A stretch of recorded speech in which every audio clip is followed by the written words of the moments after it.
Salut! Eh bien nous revoici pour une nouvelle étape dans la construction de ma harpe laser. Alors cette semaine, qu'est-ce qu'on a au programme? Eh bien déjà un changement au niveau hardware. Le MCU change, on passe d'un Arduino Nano, lui-même une variante du Uno, basée sur un Atmega 328. Et on passe à un Atmega 2560. Pardon, 2560. Pourquoi j'ai changé? Ben, pour des raisons de mémoire, tout simplement. C'est-à-dire même avec un code optimisé comme il faut, ultra optimisé, les 328 commençaient à montrer leurs limites et la RAM devenait insuffisante. Et l'espace de stockage commençait à être un petit peu faible aussi. Donc hop, on a changé pour ça. Ce qui devrait laisser un peu plus de liberté. Voilà. Sinon, ben, j'ai encore eu idée de quelques petites fonctionnalités sympas. Et l'une d'entre elles, qu'on ne détaillera pas aujourd'hui, utilisera l'axe Y, donc l'axe des ordonnées du scanner laser. Et donc, en prévision de ça, j'ai remis dans son slot d'origine le galvo X. Avant, j'avais mis en Y, pourquoi je sais plus. Bon, ça ne change pas grand chose à ce niveau-là. En revanche, ça m'a permis de me rendre compte que il manquait une option qui est quand même super utile sur un contrôleur de harpe laser. Et on va voir ça tout de suite. Alors, on allume, voilà, ça démarre.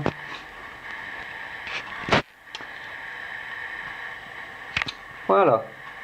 Alors, je me suis rendu compte que, en fait, le projecteur laser, celui qui va donc si on peut dire, nous afficher les différents faisceaux, peut être orienté de deux façons différentes. Soit il peut projeter les faisceaux dans la direction où on regarde, c'est-à-dire qu'il est grosso modo derrière nous, soit il peut projeter les faisceaux dans notre direction, donc il est devant nous.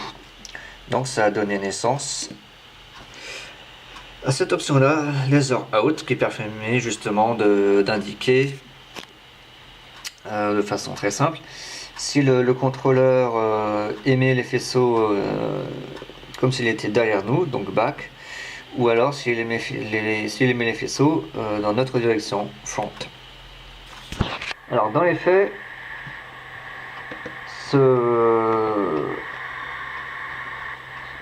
cette orientation du projecteur en fait va affecter l'ordre des faisceaux, l'ordre dans lequel les faisceaux vont être affichés, de même que forcément les nodes qui seront sorties, et la couleur aussi des faisceaux. Donc c'est pour ça qu'il y a quelques instants je suis passé en mode synthé. Le mode synthé, c'est un mode à 13 faisceaux qui reproduit la disposition des touches d'un clavier. Et donc on a un schéma bicolore, hein, avec en vert les diatoniques et en rouge les chromatiques. Donc voilà. Donc ce mode est configuré pour avoir une animation qui s'opère depuis la gauche. Voilà. Donc on va la démarrer.